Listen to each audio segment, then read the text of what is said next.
Hey guys, welcome back to the video. So we just got massive updates on the future of all DC movies, but more specifically Matt Reeves' The Batman universe. And this includes solo spin-off movies for villains in that universe. So that's what we're going to be talking about in today's video. Before we get into the Batman specific stuff, I want to talk about all of the DC updates in general, because as you can see on screen, The Hollywood Reporter released an article called DC at a Turning Point. James Gunn pitches secret movie, Dwayne Johnson flexes his Superman power exclusive. And if you peep the line just below, it says, in just what is Matt Reeves secretly up to? There is so much to break down, but before we get into it, if you guys are new in here and you enjoy all my movie and TV show reviews, reactions, and breakdowns, make sure to subscribe and notifications on so you don't miss any time of the video or go live. Both are wasting more time. Let's get into it. This whole video is going to be based around the Hollywood Reporter article. We'll talk about all of the Batman specific stuff at the end, as well as answering a few questions for the Batman Q&A series. If you want to be featured in the next Batman Q&A video, make sure to leave a comment down below on whatever your theory, comment, question, concern, whatever you want to talk about. Let me know in the comments and I'll be sure to react to it in the next video. But yeah, the first thing we're going to talk about here is James Gunn's future in the DC universe. So the Hollywood Reporter article says, and the Hollywood Reporter can exclusively report that James Gunn, the filmmaker behind Marvel's Guardians of the Galaxy movies, as well as Warner's DC-based The Suicide Squad and Peacemaker, is angling for his own new DC project or two. So the biggest thing here is that he's working on two projects. Now, one of them is confirmed to be Peacemaker Season 2, but the other one is a mystery movie, one that James Gunn has personally pitched to Warner Brothers Discovery. This is along with the producer Peter Safran, who has worked on past DCEU movies. So it seems like this movie is probably going to be happening that's not really related to any current character in the DC universe, but I'm excited to see what James Gunn cooks up, because again, personally, I'm a big fan of The Suicide Squad. I'm a big fan of Peacemaker, and I wonder if this movie is going to specifically maybe even tie into season 2 of Peacemaker, or how all of these projects, if they will all be interconnected, that James Gunn is working on. But here we get to the absolutely insane news about Man of Steel 2. So this is what the article says. The studio's eyes are very much on Superman. Under Warner Brothers Discovery, CEO David Zaslav and Warner Brothers Pictures head Michael DeLuca and Pam Abdi, Warner Brothers has an intense desire to reprise the Cavill iteration of the hero. The project that would essentially be Man of Steel 2 is being produced by Charles Robin and is currently in search for writers. There is a wish list, of course, and Christopher McQuarrie, the hand that guides the Mission Impossible movies, was on it. McQuarrie also worked with Cavill in 2018 installment Fallout. This is absolutely insane. They pretty much just confirmed that a Man of Steel 2 is in works, with Christopher McQuarrie possibly coming in to direct. Now, it does say they haven't reached out to him to direct the movie or anything like that, but Christopher McQuarrie would be absolutely insane. Him and Tom Cruise have made some phenomenal movies together, but the biggest problem here in the article states that is that he is working on the final two Mission Impossible movies, part 1 and part 2, and those movies are probably very intense to actually make, and so I'm assuming that he probably doesn't have a lot of free time with those movies in play, so we don't actually know if he's going to be available for Man of Steel 2, but again, I would absolutely love for him to take on the mantle to direct the movie. If you guys didn't know, he also did Top Gun Maverick, which is one of my favorite movies of the year, and I am beyond excited for Man of Steel 2. There are some concerns. There are some issues that I do have here and there, just primarily the fact that they promised so much to us and very little has actually come out from it. But again, every time we get new news, I am very hopeful and excited for what the future could potentially be. I'm going to quickly talk about some spoilers for Black Adam's post-credit scene. Now, if you don't want this spoiled for you and you haven't somehow seen it on the internet, you can click the timestamp on the screen right now. I'll give you 5, 4, 3, 2, 1. But yeah, Henry Cavill, Superman, is in the post-credit scene for Black Adam, and this article pretty much just goes out and completely says it. The Rock has pretty much been confirming it for the last few months, but here we find out that that scene, that post-credit scene, was shot in mid-September, which is literally exactly a month ago from right now, because it's mid-October while this video is coming out, which is absolutely insane and just shows how persistent Dwayne "The Rock" Johnson was at actually getting Superman into this movie. I just thought that was a little cool thing to mention, because mid-September, well, it's literally a month ago. Now, next up in the article is the Batman stuff. I'm going to skip over that for just a second so we can get done with all the other DC news and then go back to it. But the next piece of general DC news is the J.J. Abrams Superman movie, which was the Last Son of Krypton one. And they're saying, according to this article, that it's still going to be moving forward. And specifically, they do say it is unclear where the Superman movie leaves Abrams, who is still on track to produce the CODIS movie centered around the Last Son of Krypton. That feature would exist outside of any larger DC movie continuity, much like Todd Phillips' Phillips' Joker movies. I do have a lot of fears for other Superman projects now that we know Henry Cavill and Man of Steel 2 is moving forward in the DCEU, and that Superman is actually still going to be a key player in that universe.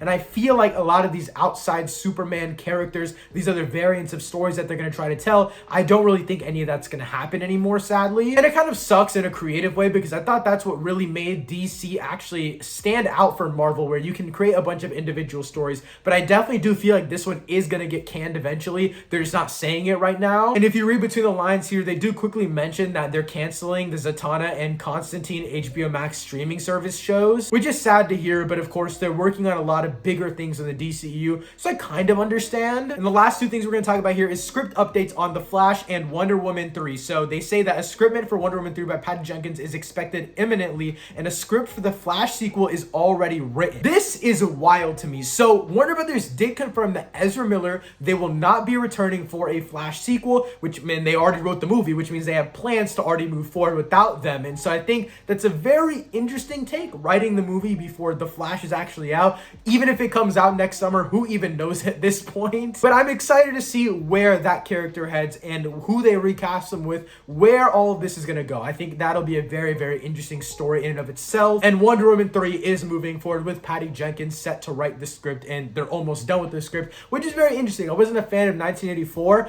I think that Wonder Woman 3 will be fine. I just think 84 was in a weird spot within the DC extended universe, and they tried something new with this colorful and more vibrant vibe. I just wasn't really a fan of the villain. I wasn't really a fan of the story overall. I didn't really like the way that they just categorized or characterized Wonder Woman in this movie, and so I think that Wonder Woman 3 in the new age of the DC extended universe, I think we can really reshape her as a character compared to what she was like in Wonder Woman 1984. So I'm excited to see her future. And now to get into all of the huge Batman stuff. So it does quickly say right here that the Matt Reeves Batman sequel is moving forward officially. We knew at CinemaCon when they mentioned that, oh, the sequel is moving forward, Matt Reeves is working on it, they're in pre-production. We knew it was going to happen, but this is just some more confirmation. But yeah, now it's time to get into the juicy stuff for the Batman. So I'm going to read directly off the article, but it goes as, meanwhile, in Gotham City, filmmaker Reeves is quietly making his own expansion plans. Reeves is developing a sequel to his The Batman, which grossed a respectable $770.8 million worldwide when it was released in March. Already, a series spinoff focusing on Colin Farrell's Penguin is on its way to filming next year, but Reeves is plotting more. The filmmaker is meeting with writers and directors to build out movies. Yes, movies, not just series. Focus on Batman's rogues gallery, both established and more obscure. With characters ranging from the Scarecrow to Clayface to Professor Pig, all of those projects are in very early stages of gestation. This is so crazy. Okay, so Scarecrow, Clayface, and Professor Pig are all villains that Matt Reeves is eyeing for the future of the Batman universe. Now, I have so much to talk about here. This goes into, obviously, our confirmed villains for the future of the universe, how long this universe is even going to last, and the fact that we might get more than a trilogy for Robert Pattinson's Batman, because there's just so much that they're doing here. So let's just start off with the basics. We know now that Scarecrow, Clayface, and Professor Pig are being eyed to be our three next villains for the Matt Reeves universe. I think that's a very interesting pick. I'm glad they're not picking our classics like Joker, though Scarecrow is a pretty basic pick because we've already seen him in live action. I'm excited to see Clayface and Professor Pig, especially their costumes, and just to see how they look in this Matt Reeves universe. I'm so excited because the costume design, the visuals, the prosthetics, everything has been perfect in this universe so far. So I'm excited to see where they go in terms of that. I think the main thing when it comes to Clayface that we have to talk about is pretty much the design of Clayface, because we know that Matt Reeves' Batman universe is going to teeter a line between fantastical and realistic. And obviously it's more on the side of realistic. And we know from shooting the movie, they don't have any full CG characters. They don't have anything like that. But sadly, I don't think that's going to change with Clayface, which I do want a big blob of clay that can transform into whatever shape they may want. But at the same time, I don't think that's going to happen. Sadly, I don't see them making a full CG character for Clayface, especially for the entirety of a movie. So I don't really know what they're going to do with the design. Again, I'm not too well versed on the character, but I just feel like they're not going to do that design justice per se, because I'm a fan of the Joker design. I really am. And I'm a big fan of how that Joker design came up. I'm a fan of how they thought of the backstory, the acid bath. I really like all of that. And I think all of that works for the Batman universe.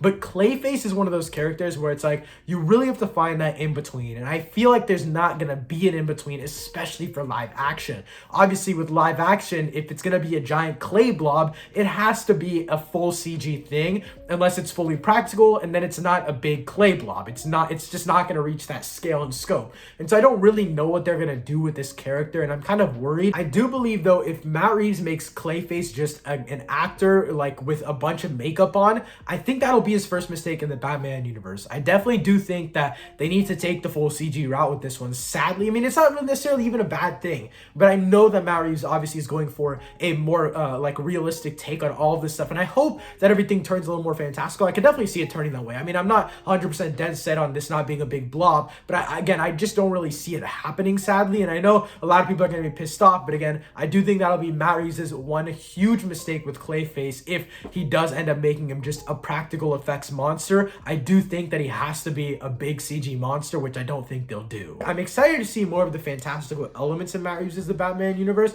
and I definitely think that Clayface and Professor Pig are more in that realm. I think Scarecrow, they could definitely go in the realm of fantastical, but they could also kind of tie it into the drop heads and stuff like that, like the underground business. We already know how all of that works in Gotham from the Batman series, and obviously we'll get the underground stuff, the crime world, we'll get that more explored in the Penguin TV show. And so I'm excited to see how they use Scarecrow, how they use Clayface, how they use Professor Pig, but I also don't think that all three of these will end up getting movies. I think two of them probably will, and one of them will end up being a series. I could see Scarecrow being a series, but I definitely think Clayface or Professor Pig would be absolutely insane movies, and I'm excited to see what they do for these movies because there's a lot of potential here. You know, you could go the route of you have more of an origin story, or you could have that they're already settled in and just wreaking havoc across Gotham. Now, where do you place Batman into these stories? That's a different question. As much as I would love to see Batman in all of these spin-off movies, I really don't see it happening personally. I don't really see Robert Pattinson coming back for every single one of these movies just to play a side character, especially if he's having 3 movies on his own, which we'll talk about just a little bit later, because honestly it might be a little bit more than 3 movies now that we have all of these other characters and all of these other villains actually getting their own solo movies. But yeah, Scarecrow, movie-wise, I think it would be a very interesting story you could do for an origin story. Clayface, I don't know much about the character, and Professor Pig, I don't know much about the character, but I'm definitely going to be doing more reading up on them, which because they're pretty much confirmed that they're going to be in the Matt Reeves universe at some point, whether it's in a series or in a movie, whatever the writers and directors come up with, whatever is best for the Matt Reeves universe. I think they'll realize that not all of them can get movies, but I think the biggest thing we got to talk about now is how long is this universe even going to last? Because that means we already have one Batman movie, plus we have the Arkham series, which is a horror series, plus we also have the Penguin series. So that's already and we have the Batman 2. So that's already 4 projects we have confirmed, right? Penguin starts filming early next year. I'm assuming Batman 2 will begin filming very early or very, very late 23 or very early 24, right? And then the Arkham show, I'm pretty sure that could also start filming around the same time as the Batman. And that also, just consider like shooting and post-production, give that about 2 years on the movie, a year and a half on the show, right? We're already like 4 years deep into this universe, and we're only 2 movies in and 2 projects in. That is absolutely insane. Plus they're eyeing 3 more whole movies with these villains, and that we're also rumored to get a 3rd spin-off show. 3 years between every movie, 2 years between every project, and you have what? You have at least a trilogy for Pattinson, and then 3 villain movies, which gives you 6 movies, plus 3 spin-off projects on HBO Max, which is 9 projects in total. And the spacing between these is where you can't really kind of guess what's gonna happen, because it says Matt Reeves is eyeing writers and directors. Matt Reeves is gonna be looking over all of this, but it's not necessarily his project, it's someone else's project, so they can work on it simultaneously. They can write the Batman 2 while they're still writing a Clayface movie. It can all happen simultaneously, and so I don't really know how we can tell time, but I can see this at minimum lasting 10 years, which is absolutely insane for a solo universe, at least in my opinion. I might be overreacting here, but this seems like a pretty big deal. A solo Batman universe that's going to be lasting us 10 to 12 years. Maybe Robert Pattinson could even get a 4th movie to cap off the trilogy, which I think would be huge and honestly kind of necessary, especially if you have a villain solo movie between every single Batman movie. You can at least have a 4th one to end it all off, to end on a Batman movie instead of ending on a villain movie, which I don't really think ending on a villain movie would make sense, because then it would have to be a prequel and there wouldn't be as much weight, in my opinion, unless the villain was absolutely perfect in the previous Batman movie that they were in. Unless that's the case, I don't really see any of that kind of stuff happening. But overall, I'm very, very excited about this specific characters having solo movies. Also, I was gonna make a separate video on this, but there just wasn't enough to talk about. But yeah, we do know that Penguin is gonna start shooting in January of next year, and anytime we get set photos, whatever we have to talk about the show, I will be making videos on it, so subscribe so you don't miss any of those. I'm gonna end up this video by responding to some of your guys' comments from the last Batman Q&A video. And if you want your comment to be featured in the next Batman video, leave your theory, comment, question, concern, whatever you want to talk about regarding the Matt Reeves Batman universe, let me know in the comments down below. The first comment is from Sully Quinn 81, and they said, I'd love to see Firefly, Hugo Strange, Black Mask, Zaz, and Mad Hatter, etc. Pattinson needs to fight characters that we haven't seen in a movie yet. What do you think? Personally, I agree, and I'm loving that I'm putting this in the same video as the confirmation that we're getting projects on Scarecrow, Clayface, and Professor Pig. I mean, we've already seen Scarecrow before, but I think a solo movie could really make him a lot different than what we've seen in the Nolan movies. Again, the character himself is not that different. I feel like he's a pretty basic character, but of course, when he has a solo movie, there's going to be a lot more depth. There's going to be a lot more character. There's going to be a lot more motivation that we actually get to see from the internal side of the character that we wouldn't get to see if they're just a villain throughout the trilogy, right? And so I think it's very interesting the way that they are going to be implementing these characters in, because of course, if they have a solo project, they have to have enough about them to actually make a whole movie, make these characters compelling to be our main heroes technically in the movie. I'm not saying Joker is a hero in the Todd Phillips movie, but there has to be some sort of connection between us as the viewer and Joker.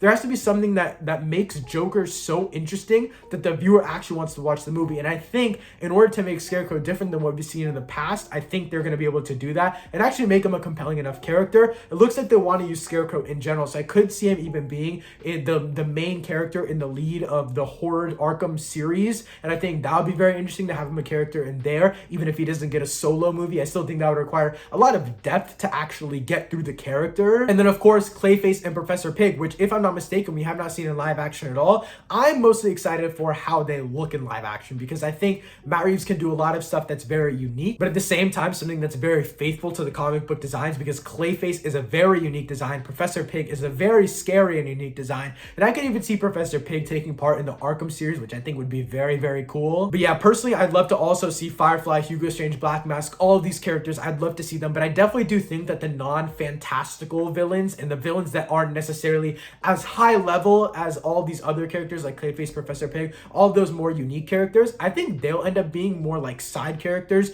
and more characters that, yes, they influence the story itself, but they don't influence the grand story. They're not focused on 110% of the time. They're focused on more like 90% of the time. And I think that's fine. For example, Hugo Strange, Firefly, they're all a lot smaller scale villains anyway. I feel like Clayface and Professor Pig are more characters that we can like expand more. We can have them have more grandiose projects. And I feel like you can't really do that with Firefly, at least in my personal opinion. But let me know in the comments down below some villains that you want to see now that we know that Matt Reeves is making solo movies for some of these villains, which I think is an absolutely insanely good idea. The last comment I want to go through is from Milkias Samuel, and they said, I'm really hoping they set up and build Harvey Dent in future sequels to truly explore his character and a hypothetical friendship with Bruce. John David Washington would be a great choice as Harvey Dent, but I'd also love to see someone like Benny Safdie as Harvey Dent, who's another friend of Robert Pattinson who starred alongside him in Good Time with just as good chemistry as John David Washington. Both, in my opinion, would be excellent choices as Harvey Dent. Before I give my opinion on this question, let me know your fan casting for Harvey Dent in the comments down below. But yeah, I think John David Washington would be absolutely phenomenal, but I do agree, I do think Benny Safdie would be awesome as him as well. I think Benny Safdie and Robert Pattinson, as we said in this comment, have phenomenal chemistry. I am so excited for Benny Safdie to potentially be in this universe.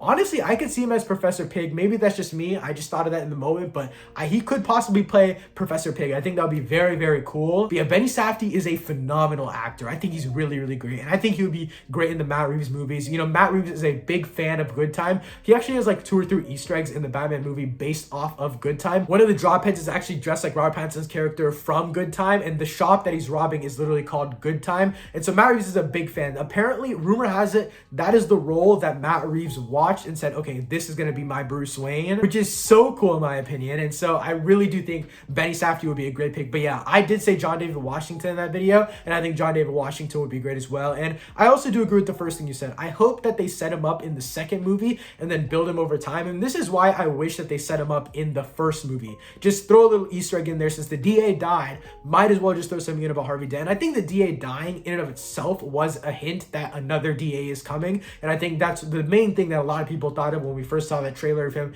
having the duct tape over his mouth and then the explosion and stuff like that. But at the end of the day, I do think they will use Harvey Dent. But again, I don't know how much. much. I think he'll just be an underlying factor, and maybe he'll end up being like a second or like a secondary villain in the final movie after building him up for the entire trilogy, which I think would be very, very cool. But I'm gonna end the video off here. Let me know what you guys thought of all the news that we talked about today: Man of Steel 2, Wonder Woman 3, The Flash, James Gunn's movies, as well as all of the Batman stuff, of course. Let me know all of your thoughts in the comments down below. Thanks so much for watching. I'll see you next time. Peace.